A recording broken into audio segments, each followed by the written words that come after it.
ಕಾರ್ಯಕ್ರಮಕ್ಕೆ film chamber ಅವರು, ಅಕಾಡೆಮಿಯವರು, ಅವ್ರಿಗೆಲ್ಲ ಸ್ವಲ್ಪ ನಂದು ವಾರ್ನಿಂಗ್ ಅಂತಾರಲ್ಲಿ, ರಿಕ್ವೆಸ್ಟ್ ಅಂತ ಇರಲಿ, it is not my program, ನನ್ನ ಕಾರ್ಯಕ್ರಮ ಅಲ್ಲ ಇದು, ನಿಮ್ಮ ಕಾರ್ಯಕ್ರಮ. ಹೇಮಾ ಚೌಧರಿ ಪಾಪ ಅವ್ರು ಬಂದು ಕೂತಿದ್ದಾರೆ, ಅವ್ರ ಯಾಕೆಂದ್ರೆ ಬರೀ ಒಂದು 25 ಜನಕ್ಕೆ ಸಿನಿಮಾ ಬೇಕಾಗಿರೋದು.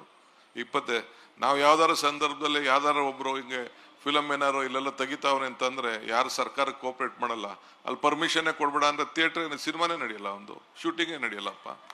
ನಮಗೂ ಗೊತ್ತಿದೆ ಎಲ್ಲ, ಯಾರ್ಯಾರಿಗೆ ಎಲ್ಲೆಲ್ಲಿ ನಟ್ಟು ಬೋಲ್ಟ್ ಟೈಟ್ ಮಾಡಬೇಕು ಅಂತ ಕೂಡ ನನಗೆ ಐ ನೋ ದಟ್. ಬಟ್ ಸ್ವಲ್ಪ ತಿಳ್ಕೊಳ್ಳಿ ಇರ್ಲಿ. ಗುಡ್, ಅಟ್ಲೀಸ್ಟ್ ನಿಮ್ಗೆಲ್ಲ ಅರ್ಥ ಆಗ್ತಾ ಇದೆಯಲ್ಲ ನಮ್ ಕಷ್ಟ ಅಂತ. ಏನಿವೆ, ಒಳ್ಳೇದಾಗ್ಲಿ, ನಿಮ್ಗೆಲ್ಲ ಶುಭ ಆಗಲಿ. 16ನೇ ಫಿಲಮ್ ಫೆಸ್ಟಿವಲ್ಲು ಭಾಳ ಚೆನ್ನಾಗಿ ಯಶಸ್ಸಾಗಲಿ. ನೋಡೋಣ, ಟೈಮ್ ಸಿಕ್ತು ಅಂತಂದರೆ ನಾನು ಹೋಗಿ ಯಾವ್ದಾದ್ರು ಥಿಯೇಟ್ರಲ್ಲಿ ಸಿನಿಮಾ ನೋಡಿ ಆನಂದ ಪಡ್ತೀನಿ. ಇಷ್ಟು ಮಾತ್ರ. ಹಿಂದೆ ನಾನು ಟೂರಿಂಗ್ ಸಿನಿಮಾ ನಡೆಸುವಾಗ ಗಾಂಧಿನಗರದಲ್ಲಿ ನಾನು ಹೋಗಿ ಸಿನಿಮಾ ನೋಡ್ಬಿಟ್ಟೆ ಡಬ್ಬ ಹಾಕ್ತಿದ್ದೆ. ಡಬ್ಬ ಎತ್ಕೊಂಡೋಗಿ ಗಾಂಧಿನಗರಕ್ಕೆ ಬಸ್ ಸ್ಟ್ಯಾಂಡ್ಗೆ ಹಾಕಿ ಎತ್ಕೊಂಡೋಗಿ ನಮ್ಮೂರಲ್ಲಿ ಬಿದ್ದಿದ್ದು. ಸತ್ಯ ಹರಿಶ್ಚಂದ್ರ ನಾಳೆ ಸಿನಿಮಾನ 14 ಸತಿನೂ 15 ಸತಿ ನೋಡಿದ್ದೀನಿ. ಹಿಂದೆ ಮದುವೆ ಆದಮೇಲೆ ಮೈಸೂರಲ್ಲಿ ನಾನು ಹೆಂಡ್ತಿನೂ ಕರ್ಕೊಂಡೋಗಿದ್ದೆ ಸತ್ಯ ಹರಿಶ್ಚಂದ್ರ ತೋರ್ಸೋಕ್ಕೆ ನಾನು.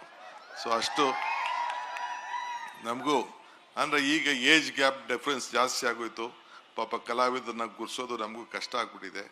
ಭಾಳ ಒಳ್ಳೊಳ್ಳೆಯವರೆಲ್ಲ ಬರ್ತಾ ಇದ್ದಾರೆ. ಅಂದರೆ ಕಲೆ ಯಾರಪ್ಪನ ಆಸ್ತಿನೂ ಅಲ್ಲ, ಯಾರು ಬೇಕಾದ್ರೂ ಎಷ್ಟು ಮಟ್ಟಕ್ಕೆ ಬೆಳೀಲಿಕ್ಕೆ ಭಗವಂತ ಅವಕಾಶ ಕೊಟ್ಟಿದ್ದಾರೆ. ನಿಮ್ಮೆಲ್ಲರಿಗೂ ಶುಭ ಆಗಲಿ ಅಂತ ಹಾರೈಸಿ ನಾನು ಮಾತು ಮುಗಿಸ್ತೀನಿ. ನಮಸ್ಕಾರ.